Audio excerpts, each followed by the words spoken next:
Welcome to Tech at Lunch, the podcast that satisfies your hunger for all things tech while you enjoy your midday meal. So grab your sandwich, tune in, and let's dig in. Hello, I'm Nick. And hey, this week we don't have, John with us. He's working on stuff for his master's degree and stuff like that with school. You don't hear Ed because Ed's doing some stuff with family.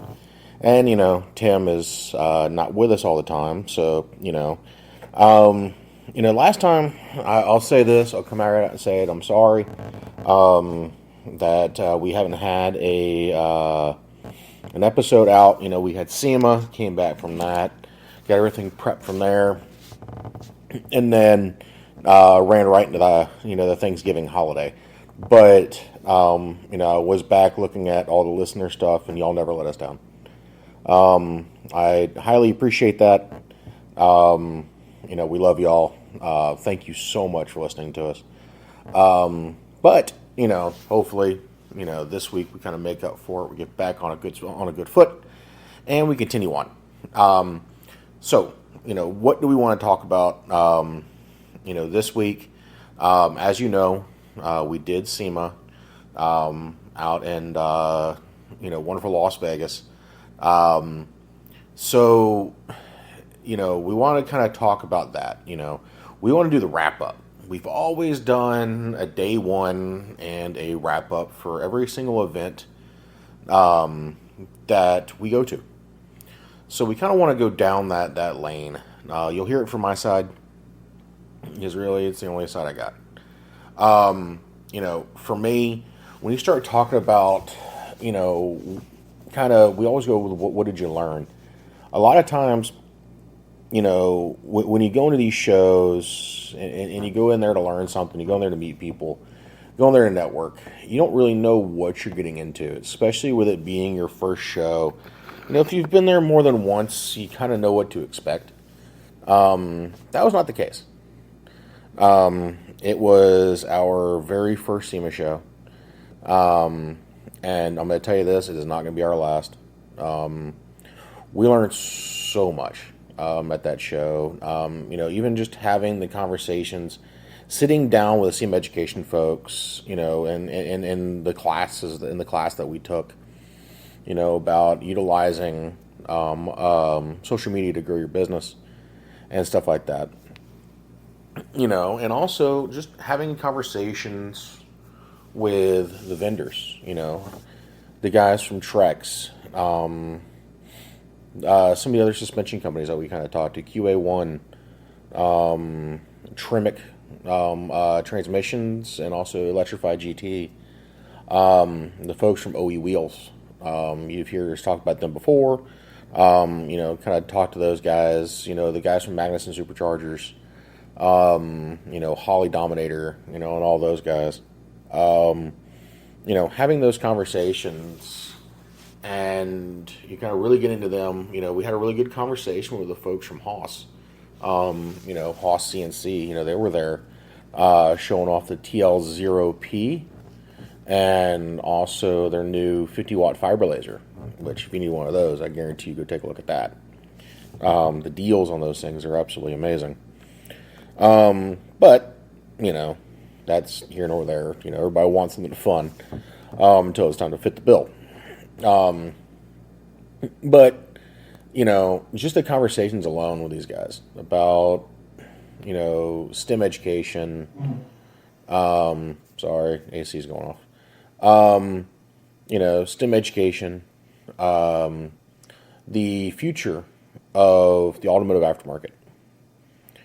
And I really think that is kind of the big topic. We know the future. We think we know the future. A lot of electric, a lot of renewable resources. For example, Yamaha had out a boat motor that was running on hydrogen. And they had the hydrogen tanks actually inside the boat that they were working on. And then they were also working around a renewable race fuel. It's like E85 on steroids. So having the conversations about renewable resources, and how, we try to push the organization that we all love so much, and the, environment that we love so much, into the future. How do we get people interested in the automotive aftermarket, to being part of it, to want to build businesses around it, to, enjoy it, and to build things. The other thing that I kind of learned, I've kind of picked up on, is I didn't realize for the life of me how big the side by side market was. Um, I've got friends who have side by sides. Um, I've always looked at them. I've thought about buying them, but like the razors and the four by four, the four door side by sides, and the two door side by sides. I didn't really think the market was as big as it was, but everybody, almost all the big manufacturers at SEMA, had something for side by sides, and it was wild. Talking with some of these guys, like Pioneer had sound systems that were just for side by sides, and it is mind boggling, because you have all of this, and then you have the motorsport side, where it's side by sides, boats, UTVs, and stuff like that. And kind of really trying to get an understanding to that, and understanding what makes that part of the network click is pretty interesting. And understanding that, like, the dyno companies are making dynamometers that work for the side by side, 750 horsepower maximum capacity for a side by side. Not sure about you, but I'm not climbing in a 750 horsepower side by side and thinking that's going to be a good idea. And I'm a gearhead, straight line speed. But the thing is you can run, like we found out, is you can run a UTV or side by side on a regular car dyno, and it'll work fine with no issues. So we kind of like really picked up on that side of the business a lot to kind of see what was going on there. We also took a look at the, kind of the lifestyle of SEMA, stuff like that. How people enjoyed it. The outdoor events that they were doing, the slalom courses, the drifting, that the RTR boot, or the guys from RTR, RTR vehicle, sorry, was performing and doing. And then of course you have the ultimate street car guys. First night you had the SEMA kickoff, after party, and then industry night, and then you had the SEMA after party the last day. We got lucky, and kind of found out about the Optima Ultimate Street Car Shootout, that they were doing up at Las Vegas Motor Speedway. So we drove up to that and was able to watch some grassroots racing, some grassroots racers up there doing their thing. We saw the cars at the the SEMA site, but we were able to go up and watch them run. And do the Ultimate Street Car Shootout competition, at the Las Vegas Motor Speedway, and it was absolutely awesome. Seeing these guys really put down, and enjoy the passion and have fun with it, and make it a family atmosphere for people to come in and enjoy, was absolutely amazing to see. And the one thing that I'll say this is the last day of SEMA. They do a open to the public event that you can buy tickets for. You can come out to Vegas, come to the SEMA show, as long as you have a ticket, a badge, general access badge, and then you can be there and walk the same exact show floor that we did on Friday. I'll say this. seeing people walk around, father, son, friends, family, walking around SEMA show with big giant smiles on their face because they were able to attend. That is how you know that the industry is safe. It's well taken care of because people are still excited about coming to shows like that. And I really think that, the industry is in good hands going forward. And, we're happy to be part of it. Now, on to some of the stuff like what we kind of talk about. Robots, cobots at SEMA. There definitely were. Going to tooling. And a lot of times was welding robots. Was little mini weld cells that they were doing with like UR Robotics and a couple of the other cobot companies. And there were, Miller Electric had out their cobots. There were UR robots, by the way. And their little weld cells that they were working on and showing off. So, there was a fashion of robotics there, just in the weld cells. Nothing out of the ordinary. Nothing as far as part handling. Nothing as far as large format additive manufacturing or LFAM or 3D printing with robots. We hope to see that eventually.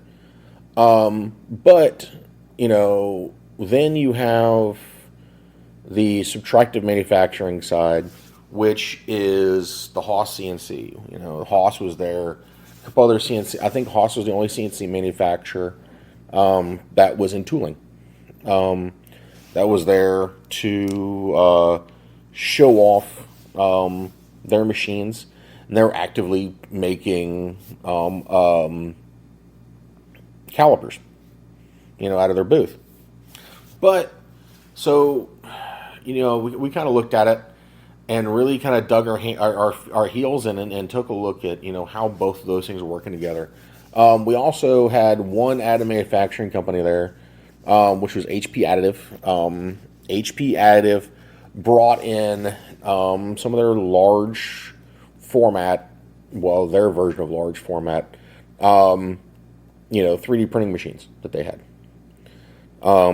And, they really sat down and, kind of, broke all that stuff out for everybody. And then there was a definite rise in 3D scanning technology. There was, 4 maybe, 3D scanning companies available on site. There was an organization out of California that I wish I had their card on me, but I don't. It's in my bag, I think.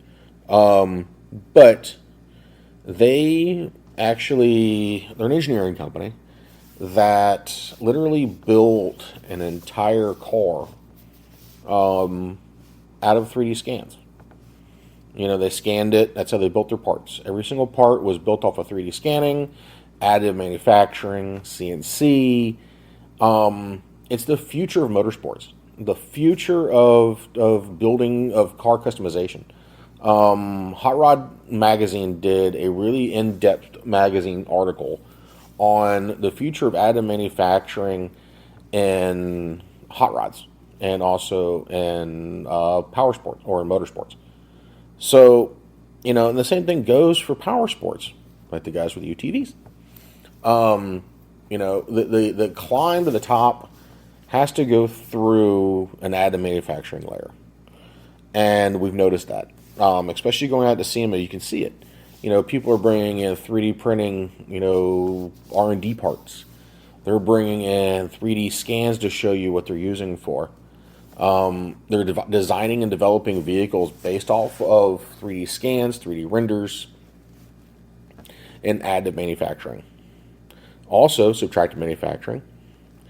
And, with that, as we branched out away from, some of those companies, we started getting to the providers that of the actual scanning technology themselves.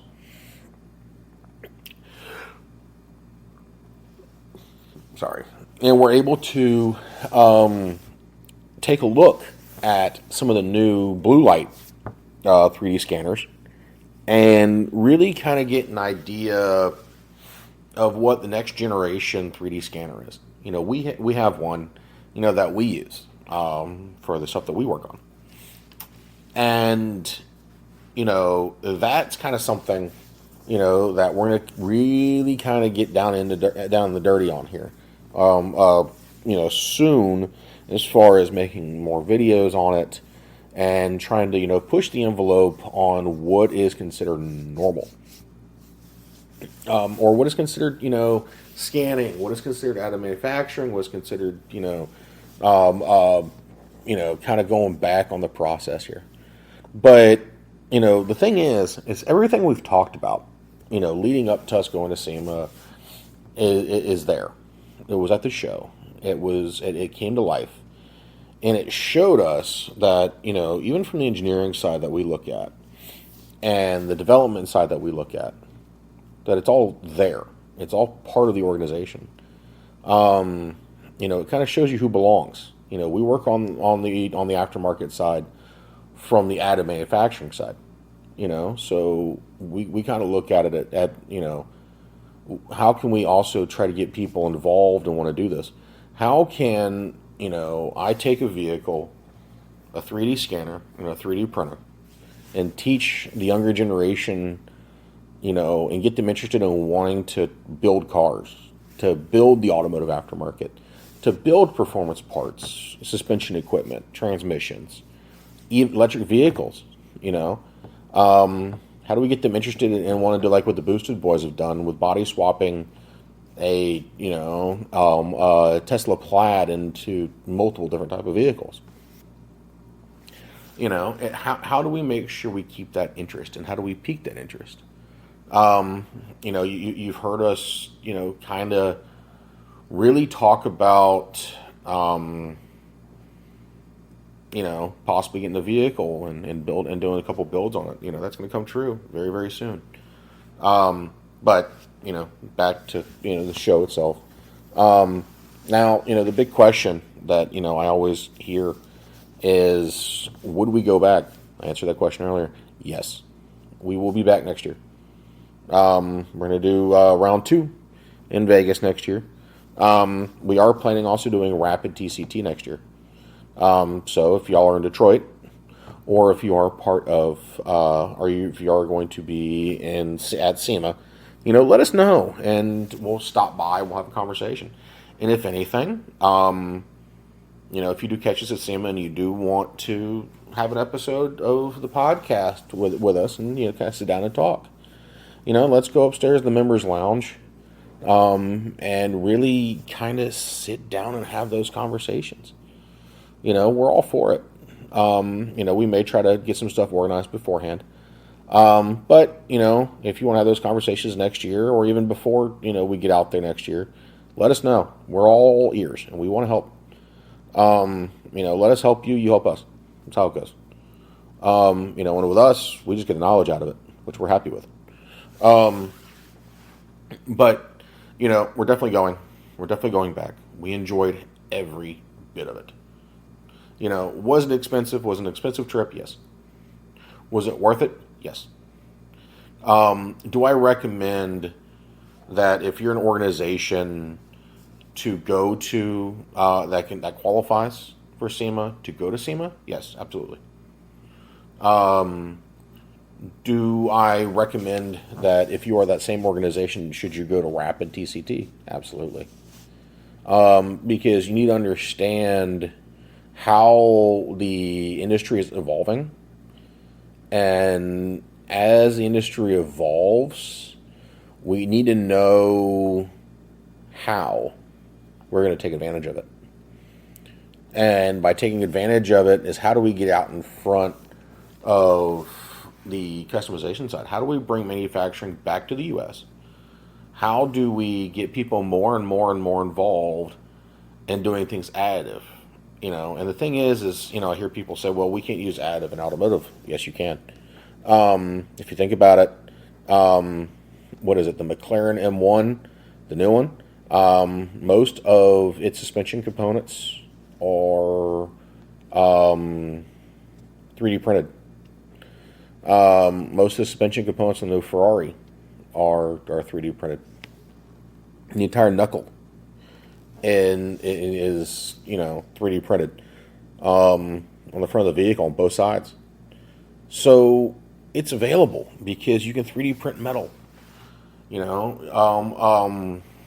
So that's the thing. Anything is plausible. Especially as we move forward.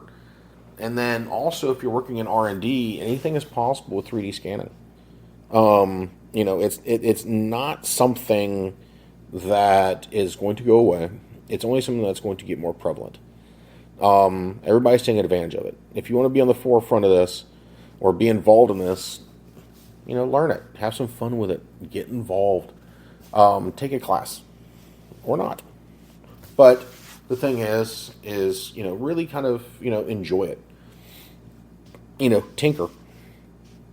If you were a parent with a young adult, with a young one, teach them about cars. Teach them, the love for motorsports. Bring them to a drag track, or a circle track, or a dirt bike track, and teach them what is motorsports, what is power sports, what are these things. Because without the grassroots initiative as well, we're going to lose our tracks. We're going to lose things that's historically relevant to the motorsports lifestyle. We're losing more racetracks that are being turned into, housing developments that all they are is most of them are going to sit empty or be overcharged for something. When we can turn into a racetrack. And we take kids from having to be drag raced on the street, no prep drags, to bringing them to a racetrack and teaching them what to do there properly. And that goes along with the other organization we're part of is PRI. And I really wish we could be in Indianapolis this week. Believe me, I do, especially since Penn State's playing it this weekend. I wish we could be at PRI. I really do. Maybe next year, we're going to try to do the PRI show also on top of SEMA, just so we're at both shows. We didn't get to make it this year. A lot of some other stuff came up. But, that leads me to a secondary topic that I kind of want to bring up. You heard us talking about the vehicle earlier, and that is coming. We are also going to be starting a community. That community is going to be known as STEM Motorsports, with the goal to get people interested in motorsports, different types, even iSport or esports.